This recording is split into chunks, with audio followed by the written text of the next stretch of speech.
This is the master of maneuver, the Yucha from the Yukon, the great, the amazing El Reverso, and you are listening to Tapped Out Interviews.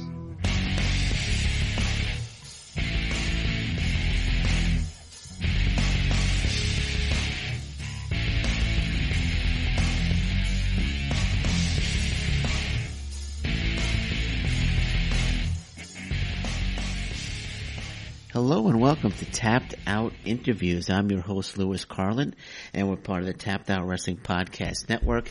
You can follow me on Twitter at Tapped Out Louis, and of course you can follow me on Facebook at Tapped Out Interviews.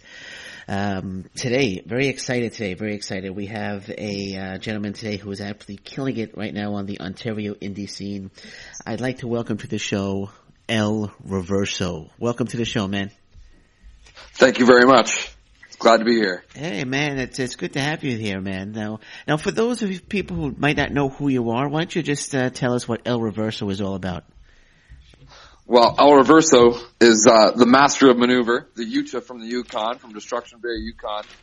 I came to Southern Ontario to train at the Can-Am Wrestling School under Scott D'Amore, Joe Legend, Tyson Dukes, Johnny Devine. I learned the high-flying style on the ropes, basically, as we were going. I had some really good coaches there, even though, like guys like Joe Legend and Tyson Dukes, it wasn't their thing.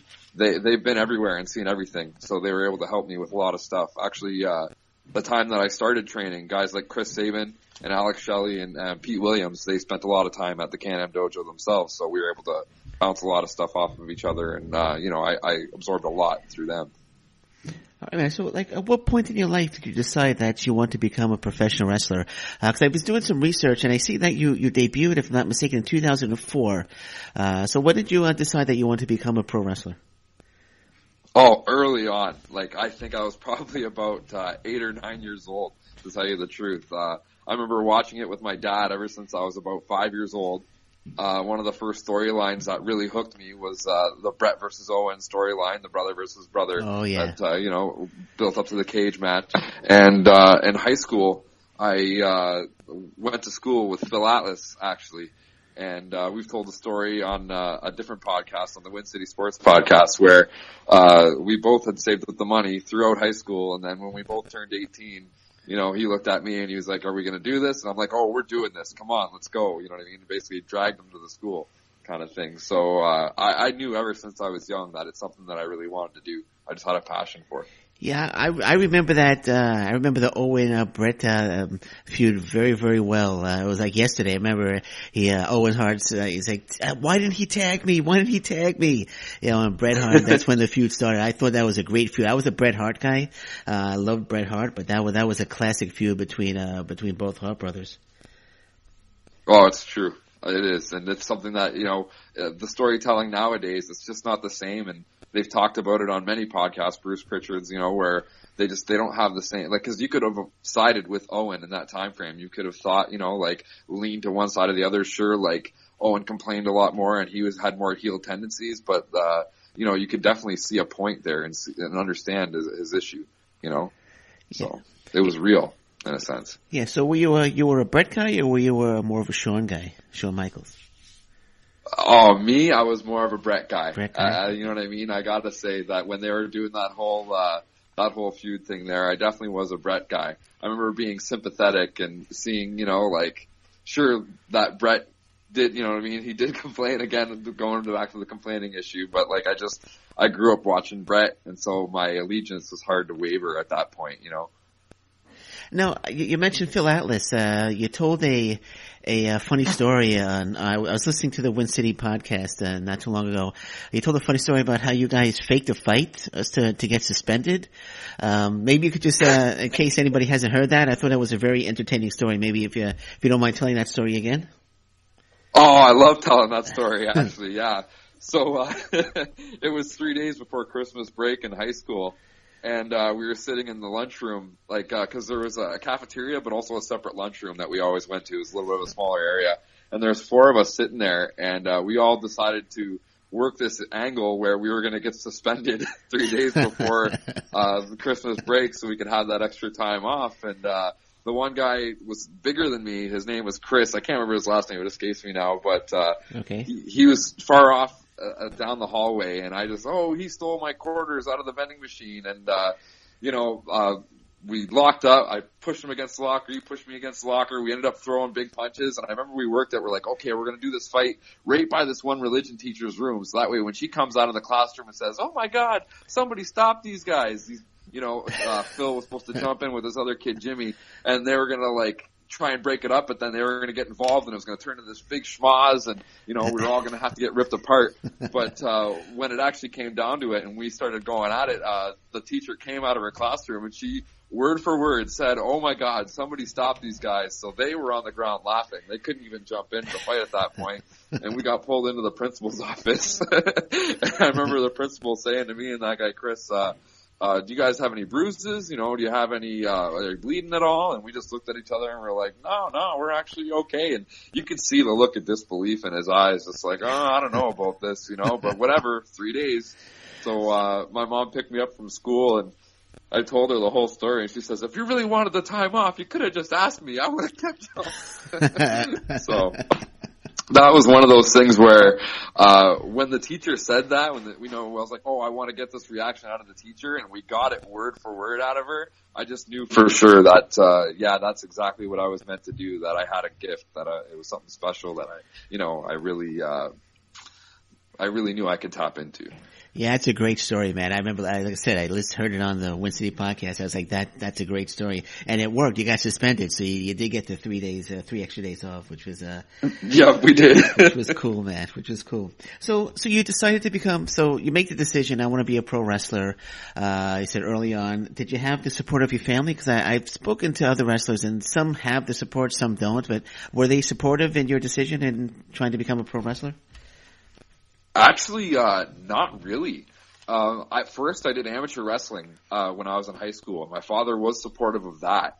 But when I told him that my true passion was going into professional wrestling, we sort of had some issues that didn't resolve around that wrestling, but that didn't really help.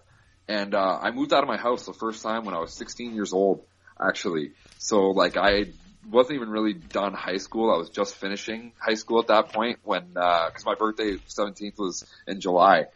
But I had already signed papers, to rent out an apartment with a friend of mine when I was 16. So I was moving in right after school was done. And, I didn't talk to my dad for a year after I first moved out. And, one of the first times that I did was I went over to the house and I had tickets for the 2005 Bret Hart show, the WrestleFest Bret Hart family reunion, where it was Bret, Neidhart, and Jimmy and the Mouth from the South Hart. They were coming to Border City Wrestling.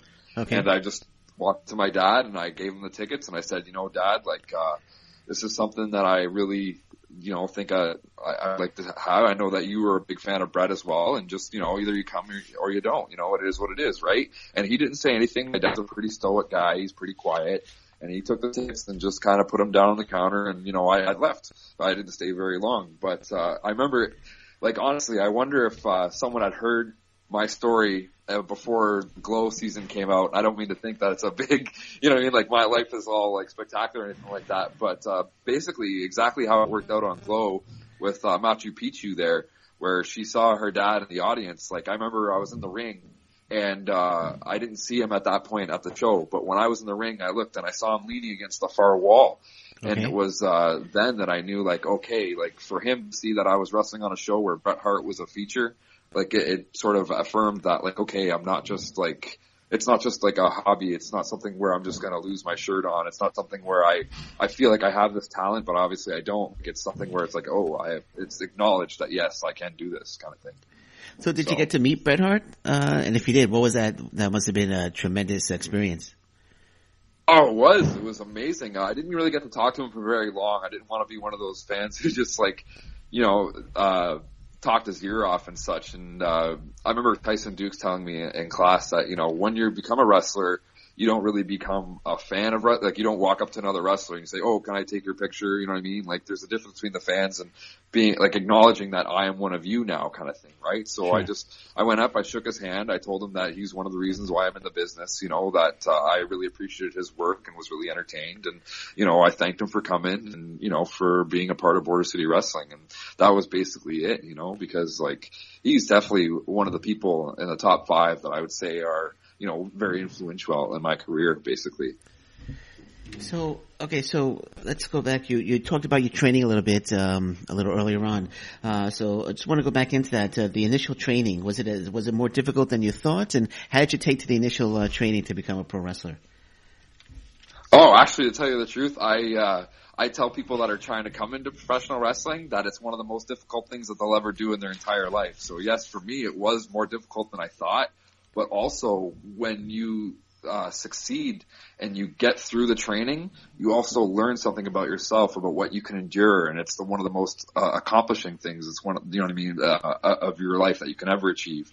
I remember me and Phil, when we did join, it was like I said, it was like late in the summer. I was the one who turned 18 later, you know what I mean, kind of thing. And what happened was, we had like a background where, remember I mentioned that I moved out early.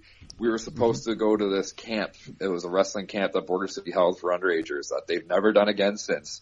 But they taught us how to lock up and how to run the ropes and everything. But my grandfather had passed away, and I missed that camp actually, unfortunately. But Phil went and a few other friends of ours, and just like any other wrestler who has a passion for the sport, before they got into professional training, I imagine they messed around in like the backyards or in their buddy's basement, you know, kind of thing. But we weren't the type of people to be like putting people through tables and, you know, breaking light bulbs. Like, we actually practiced headlocks and arm wringers and, you know, takeovers and everything like that. So we were more interested in preparing to go to the school. So when we actually got there, from day one to our first match was 6 months, which I remember at the time, Scott Demore told us that the average is about a year of training before you're ready for your first match. So Atlas and I actually, you know, for our size, especially too, because we weren't the biggest guys in the class at the time, like, that was pretty accomplished in itself just to get there in that short of time. So how did you come up with the character El Reverso? Believe it or not, Atlas is the guy that came up with that character, but okay. It was something that he came up for me remember I mentioned when we messed around in our buddy's basement there. Yeah. I used to be a Reverend character because when I was in high school, I was an altar boy. So we thought it was funny that I would be like the Reverend character, like Reverend Devon. That was basically my character. I did that, you know, as a kid, and then when he started doing it, I just blew up. I was like, oh my God, it's over, right? But the way that the storyline went was my Reverend character would go on this insane losing streak, and El Reverso was the luchador that was going to reverse his fortune. He was going to teach Reverend Slade how to be a better wrestler. Okay. And see, as kids, we were writing these in-depth storylines. It's amazing, actually.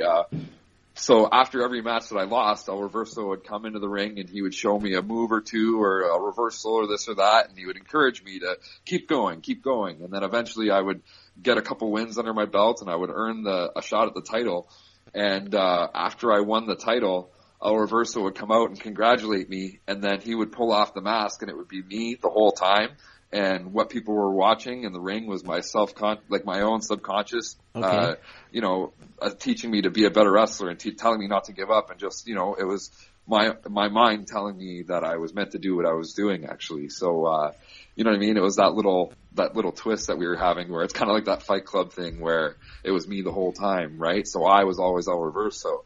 So I remember I told Scott Demore the idea and the story and everything, and he laughed, and he goes, well, I don't have anybody with a hood in Border City. So he goes, if you want to wear a mask, you know what I mean? It is what it is. But he also told me, he goes, your first match, you do not wear the mask. Your first match, you're your real name, and you wrestle under that, and then after that, we'll talk about it.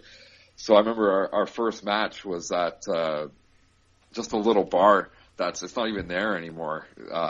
It's like a beauty salon place. Okay. But we were wrestling there, and my first match was there, and I remember I talked to Scott afterwards, and he says, but you didn't wear the mask. Why didn't you wear the mask? And I said, Scott, you told me not to wear the mask. And he grabbed me by the shoulder.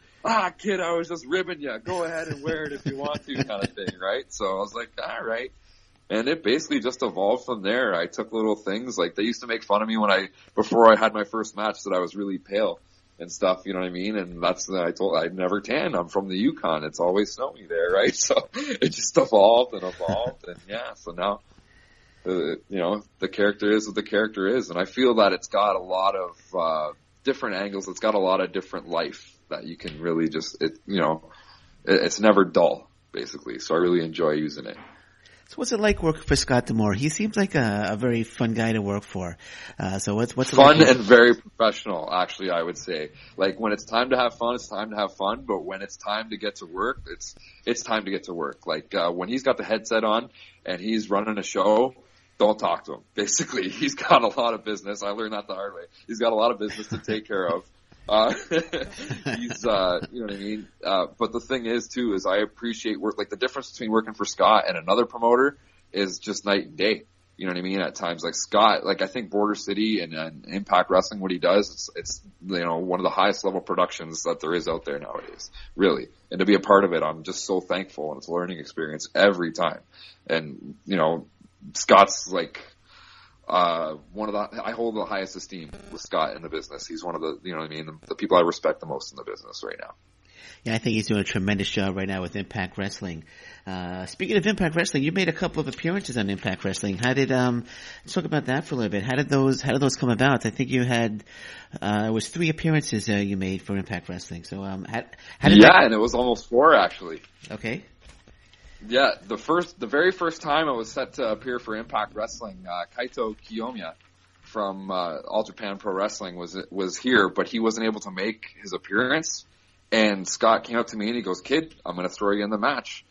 But then right beforehand, because I just came back to wrestling in September, and that match where I was going to appear was in December. So I'd only been back to wrestling for 3 months when Scott considered me for my first Impact appearance. Okay. And because I'd spent a long time away from the business, but also throughout the night, I was, I was talking to some people and going over some stuff, and then Scott came up to me at the last minute and he goes, "You know what?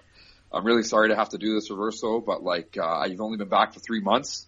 And I just feel like by doing it now, it's a little bit early and I might be putting too much pressure on you. So I hope you understand. I'm going to make a switch here, but I'm still going to give you a match, but it's just a pre-show match and it won't air on TV." So I was like, "Hey, Scott, you know what? To me, the fact that you just, the fact that you thought about me to put me in that match after so little time, it shows that I'm doing something right. And I promise that in the near future, I'm not just going to be that guy you think of. I'm going to be that guy that you do put in that match. I'm going to earn my way there, right?" And the way that I remember I reacted to that, but being pulled out and not complaining or anything like that, he told me that he respected that he knew that my time would come. It would only be a certain amount of time. And then, basically not long after that, I had my match with Idris Abraham in March, which was just amazing, to tell you the truth. I couldn't believe it. Yep. So that March Breakdown show was just tremendous.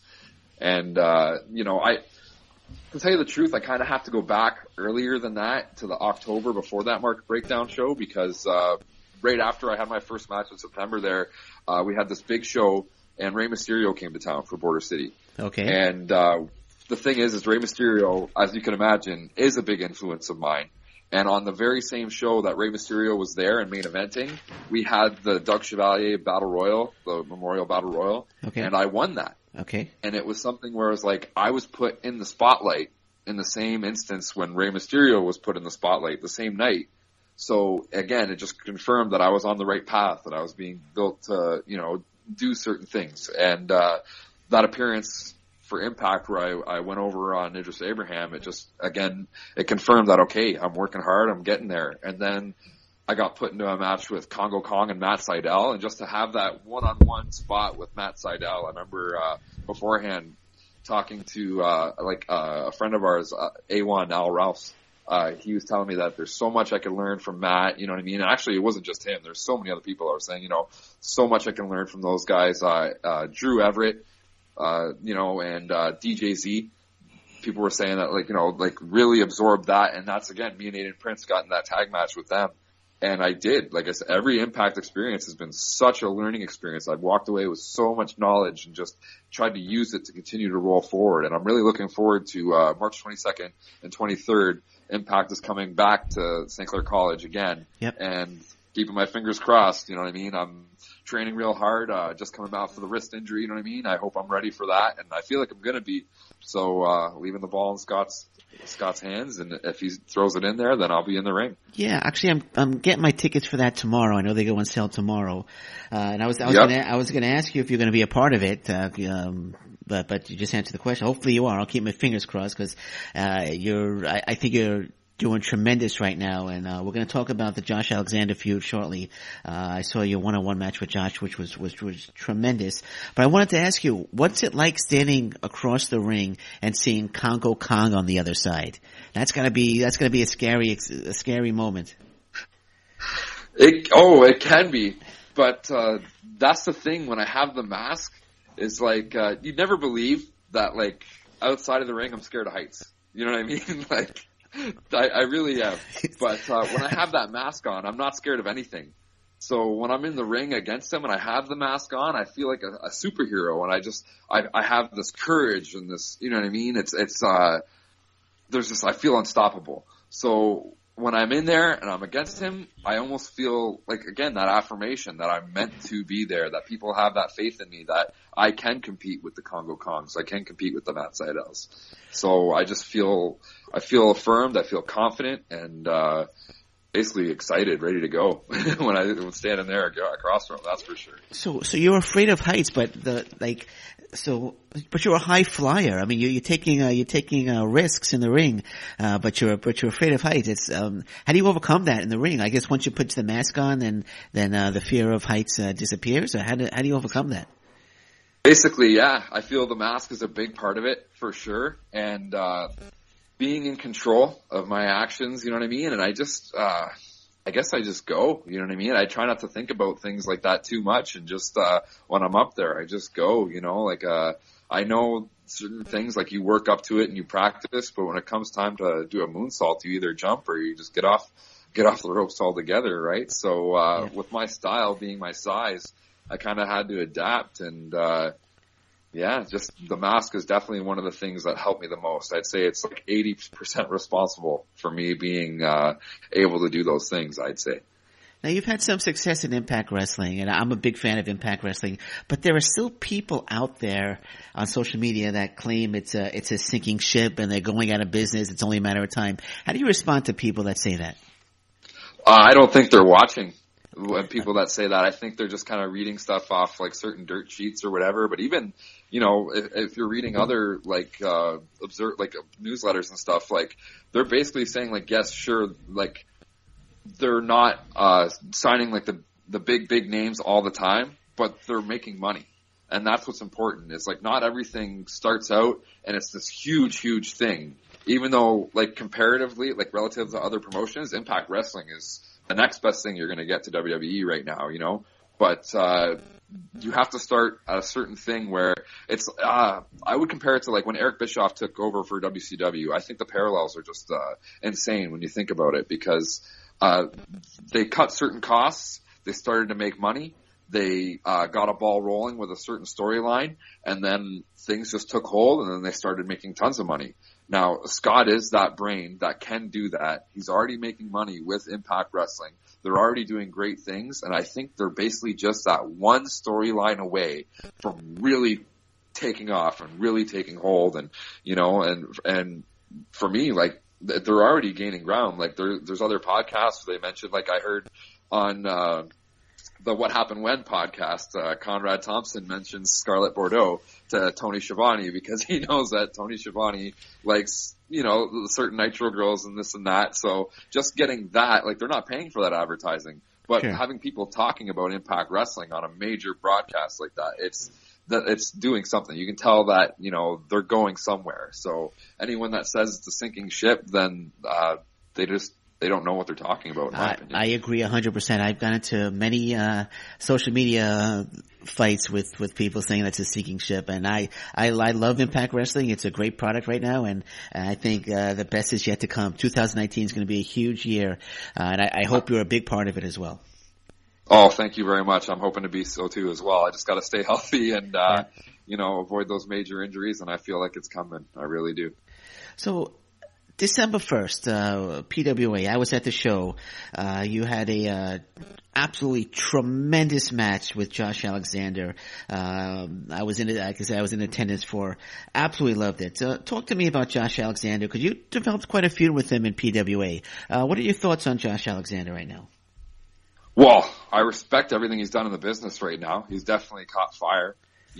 I feel like I'm trying to get to that position where he is. Like, I definitely feel like my talent, I'm on a very similar level. Like, I know that when I'm in that ring with him, I can compete at his level. Like, he's been doing this for a lot longer than I have, where he's a lot more exposed. And I did take a lot of time off, but I know that my talent, and I have a confidence in my talent, that I'm at a certain level. And when this all stemmed from an incident where he won a Rumble, which got him a golden ticket for a shot at the heavyweight title. But the champion issued an open challenge. And me, knowing where I'm at and knowing what I can do, I wanted that shot. And I ran in the ring to get it. But he felt entitled to it. And by all means, he definitely was. But, I was the first to respond, so I feel like, I should have gotten that shot. Well, things got a little bit heated, and we're still letting it go on. Like, we're still pretty much at it. And he hurt my neck. I broke my wrist in the match against him. Okay. He went after my tag team partner. So as much as I respect what he's doing in the business, I also gotta show him that I deserve just as much respect, and that I can hang with him, and not only hang with him, but I can beat him. And I really do feel like I can. Well, he found out you were actually coming on today, and he actually sent me a message to send to you. I'm gonna read it now. This is from Josh Alexander. He says, "Tell him to try his best to be better than he's been in the past. It's a lot to ask, but it's tough for me to get the motivation to keep doing this if there's no real competition." So how do you respond to Josh Alexander on that? Well, I've been thinking about this last man standing match for a while, actually. And I just hope he brings his A game, because I have a plan. And I'm bringing my A+ game, my A++ game. So if he's looking for a tougher competition, then he's going to get it, definitely, on January 26th. And I think he's going to be in for a shock, actually. If he walks in there thinking that he's not going to have to work hard to get past me this time, he's going to be in for a huge shock. And I can't wait for that. I have first row seats for that, so I'm looking forward to that match greatly. I January 26th can't get here quick enough. I think that's going to be an absolutely phenomenal. It's the main event, I believe, right? You guys are in the main event? As far as I know, it's definitely going to be one of the more focal parts of the show. I think Carlito is going to be there as well. Yeah. So they might put him in the main, but like, it's definitely a focal point. We've been building this for a long time. This is boiling and boiling and boiling, and it's going to erupt January 26th. That's all I can say, is it's finally going to erupt, and things are going to be decided one way or the other. Well, I absolutely can't wait for that, man. That's going to be a tremendous match. And the last BCW show, which we had here in Tecumseh, I don't know if we met briefly. I got to shake your hand, so I appreciate you taking the time to come out and meet with me. So it was good to meet you and good to shake your hand there, man. Oh, no problem. I always like to come out at intermission if I can. You know what I mean? I always like to meet with fans, and the more people that I talk to, the more people that I derive interest in wrestling, and the more people I can talk to that help derive that interest in wrestling. That's always very important to me. I mean, it was something that I had a passion for, as I said, at a very young age, and it was something that motivated me to become a better version of me, and it's something that I like to share with as many people as possible. I do have one regret, though. I should have put a bid on the mask. I know you had a mask up for auction, and I didn't do it. I was like, I should have got the mask, but hopefully maybe next time there'll be another mask available. Yeah, you never know. I do have a few extras kicking around. Jeff Kavanaugh, one of the promoters for Border City, Yeah. he asked me to do it, and I was like, oh, I was joking around saying you might get more for a roll of tape, but I was surprised that it went. I think he said it went for about $50, and like any little bit that we could raise for the cause, for the Adopt-A-Vet cause, you know what I mean? It's something that I really pride myself in my charity work. Actually, like I said, I've always followed wrestling from a very young age, and I raised ticket money for Big Brothers and Sisters on Jefferson in Windsor, Ontario here. And for the Honorable Little Ninjas, it's a program where they teach martial arts to kids with disabilities and disadvantaged children. And because they already are fans of martial arts, I feel that raising tickets for them to come to the shows as well is a big motivating factor, you know what I mean? And they recognize me. I've been to a training class of theirs, on Halloween. I was El Reverso and helped Batman and Spider-Man teach karate to these kids. And it's one of the more rewarding things that I do in the business right now is my charity work. All right, man. Very good, man. Now you mentioned that you took a long hiatus. I think it was about 8-9 years. Why don't you tell us a little bit about that and why you took such a long hiatus? Well, I have 2 kids, okay. And my first one was born around 2009, and I tried wrestling for a little bit when my son was very young, but I didn't have the support that I do now. And it was very tough. I had to make a decision, basically. I was given an ultimatum.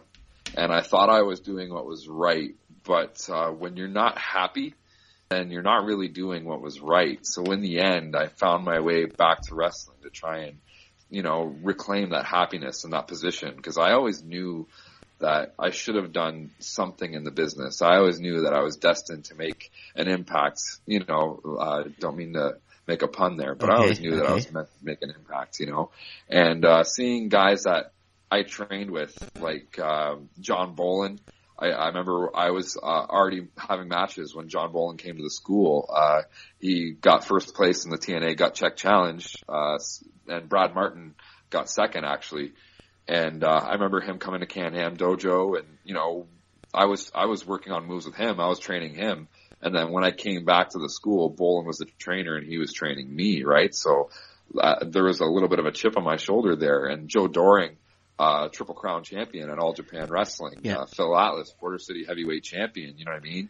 All these guys, P.D. Williams, X Division champion, all these guys that were around the school when I started training, they were all making strides, and I had stayed stagnant and done nothing, and it ate away at me. It ate at my soul, really, it did.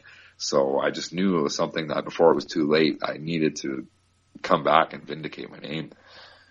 Well, you're doing a tremendous job, man. The 2 matches I've seen you live, Border City Wrestling and, as we talked earlier, the PWA, tremendous work, man. And you're doing tremendous stuff on Impact Wrestling as well. So you're definitely doing something right, man. Thank you very much. It means a lot to me, and hopefully, 2019 will be the year of Reverso.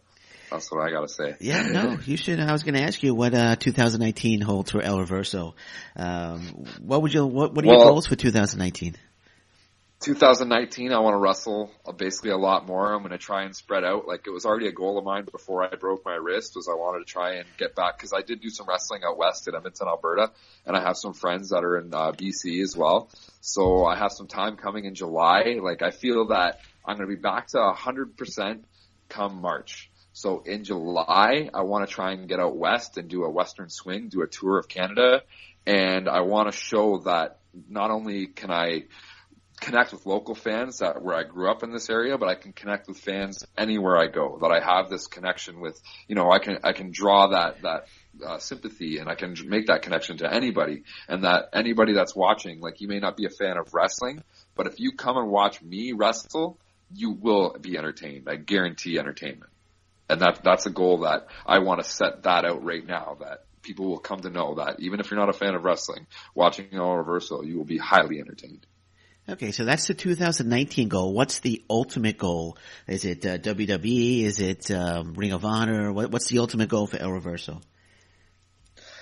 Well, whatever happens with any of those things. But the ultimate goal, believe it or not, there's a wall at the Can-Am Dojo where they have pictures of like Tommy Dreamer and Matt Duvall and Joe Doring and all these people that have done stuff that have come through the school. And I remember when I first started training, Scott told me, he goes, "Wow, kid, because I came in at 125 pounds. Scott Demore said, "Well, kid, back in the day, I wouldn't have trained you. You're too small. But you know what? I can tell you I have a passion for it, so I'll give you a shot." And, part of it might have been just that I had my $3,000 basically ready to go. But part of it was that I knew he could tell that, there was something there. There was a fire, you know what I mean? And like, I definitely wanted it more than anything else that I can remember. So, showing him that I was ready in 6 months was a big part of it, but also getting my picture on that wall with those other people, however it happens, whether I get signed by any of those things. That's, you know what I mean? I just want to go out and wrestle as good as I can and get as many eyes on me as possible. And at the end of the day, when I decide to hang up my boots, I just want to look back at that wall and see a picture of me, maybe standing next to Scott, that I've done something, So, who have been some of your favorite opponents? I know we mentioned some names like Josh Alexander. We talked about Phil Atlas. Well, who have been some of your favorite opponents in your career? Well, one of them actually is Jinder Mahal. I wrestled him out in Edmonton. Oh wow! And it really upset me because I wrestled him before he got signed, and it upset me to hear some of the slight that was happening online about he messed this up and Sure, he struggled at times, but he's under a lot of pressure, at the time to be the WWE champion and everything like that.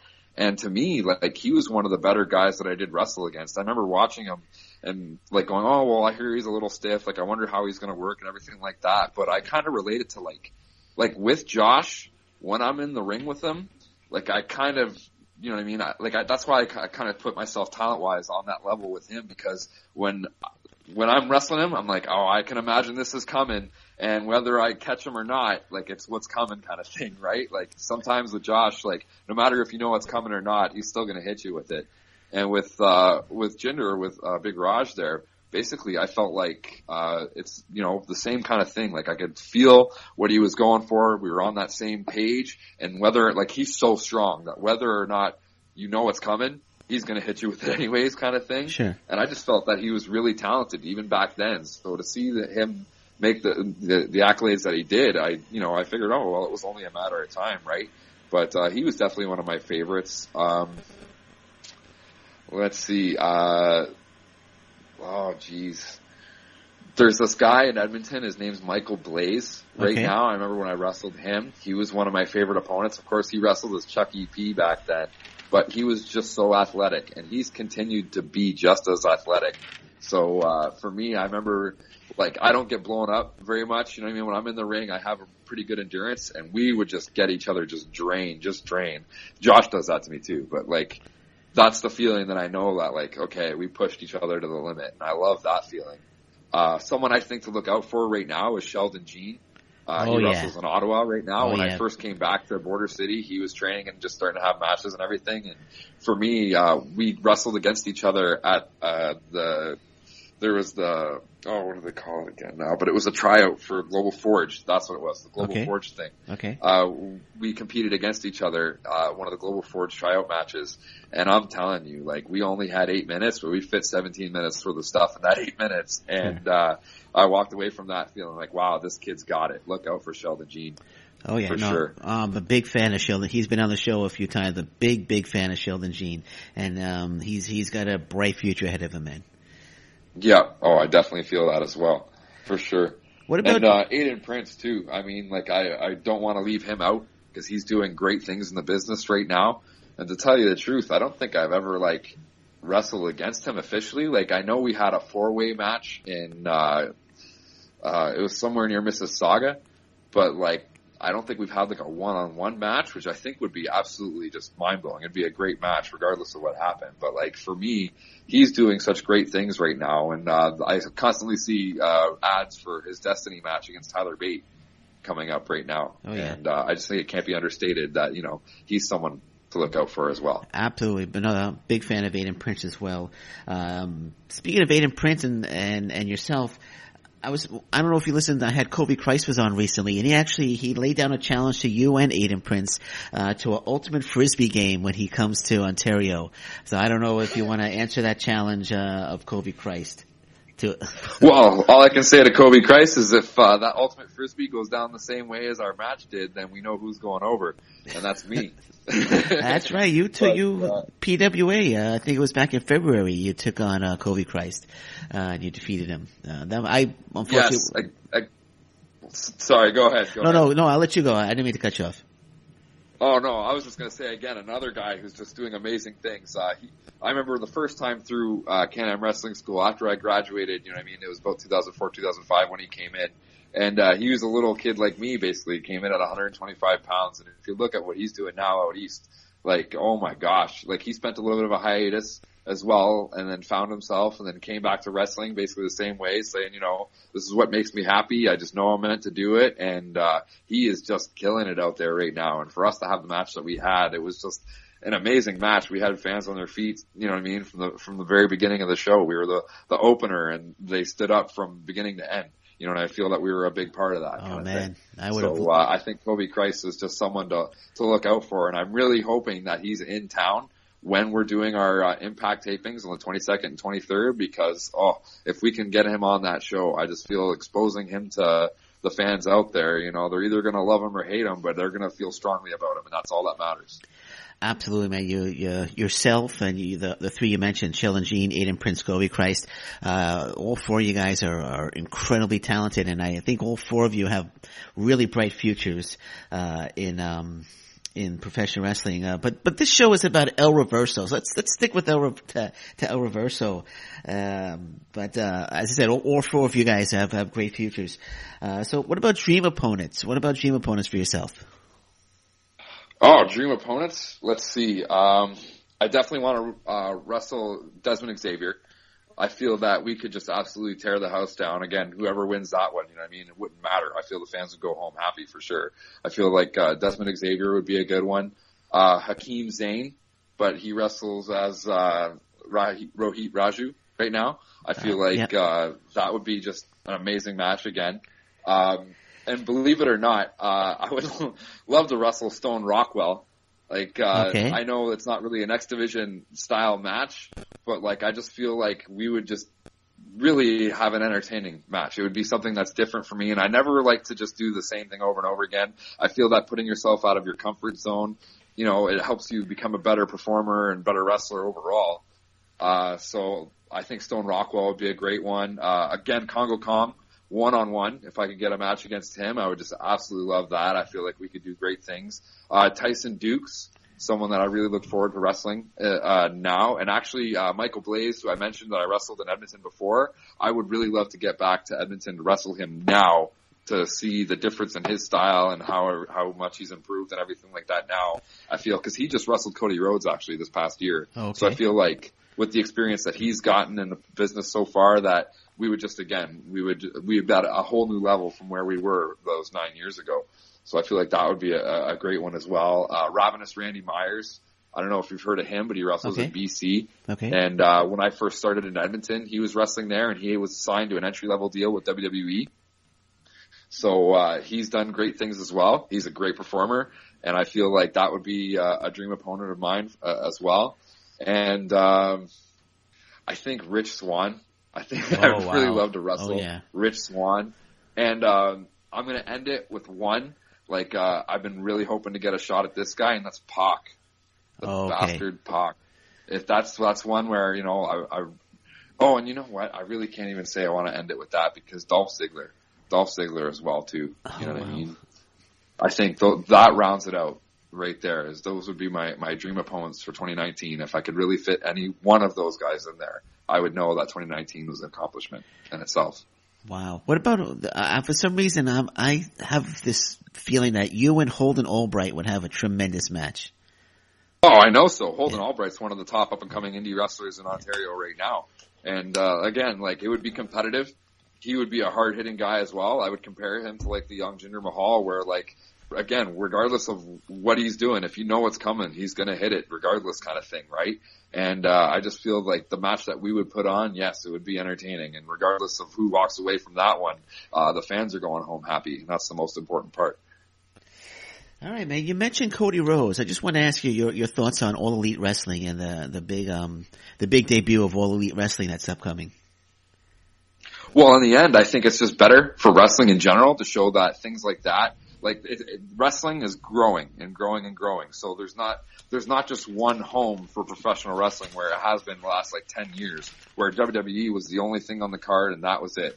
Sure, TNA was there, but the management that was in charge during a certain time frame of that, they were almost killing the product as a goal. You know what I mean? So it did really seem like WWE was the only home. And you can listen to Jay Rizzo and AJ Styles talk about how the TNA locker room was during that time frame. So I feel that when you think about the healthy environments that are out in professional wrestling right now, where there's WWE, there's Impact Wrestling, and there's All Elite Wrestling, for the wrestler itself to see that that's there, it means that the wrestling industry is healthier than it's ever been, that there's competition, that there's going to be more benefits for the wrestlers. I've already heard that NXT is signing people for more money because they want to keep people away from the All Elites and they want to keep people away from the Impact Wrestlings, and there's speculation about Pentagon and Phoenix going to All Elite here, and is the Eli Drake going to go to NXT and this, and you know what I mean?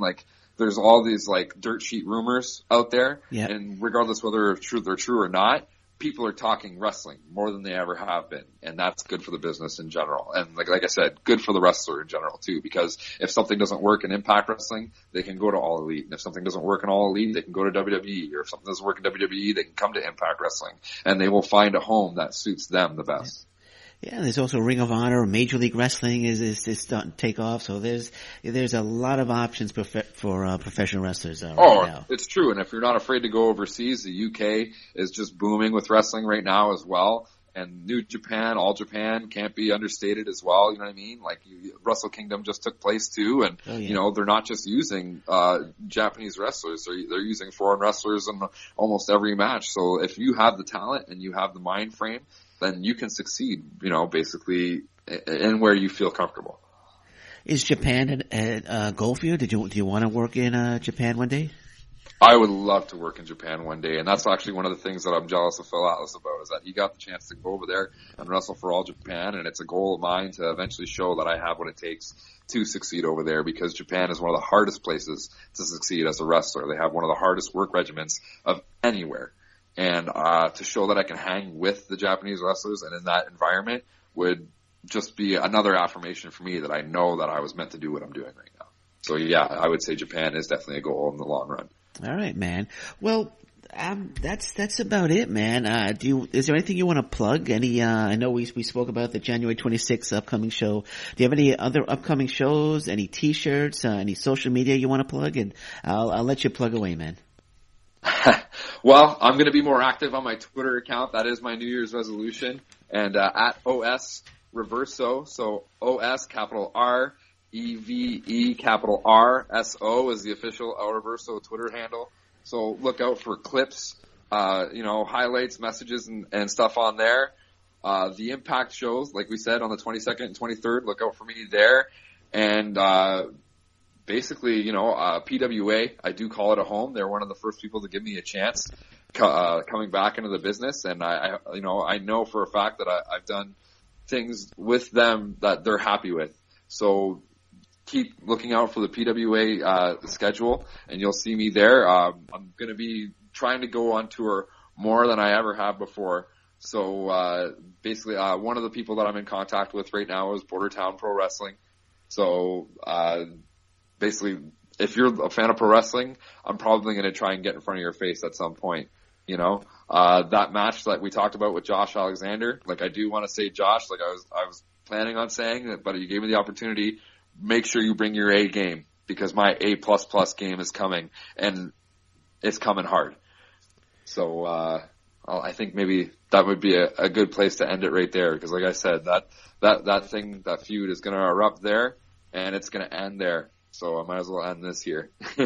Well, I absolutely can't wait for that match. Like I said, January 26th, can't get it's 20 days away from this recording. Can't get here quick enough, and I wish you luck, and I hope you walk away with the Pure Violence Championship. Thank you very much, Lewis. It was nice talking to you. My pleasure, man. And you have a bright future ahead of you, and I wish you nothing but the best of luck. And I do believe you're going to be on the March tapings. I'm going to be I'm going to be there in the audience, and I do believe you're going to be a part of it. And again, I wish you nothing but the best of luck. You have a really, really bright future ahead of you, man. Awesome. Thank you very much. I look forward to seeing you there. My pleasure. My pleasure. Well, this has been Tapped Out Interviews. I'm your host, Louis Carlin. Again, I want to thank my guest, El Reverso. And until next time, thank you very much. Take care. Bye-bye. And stay safe, everyone. So long. Bye-bye.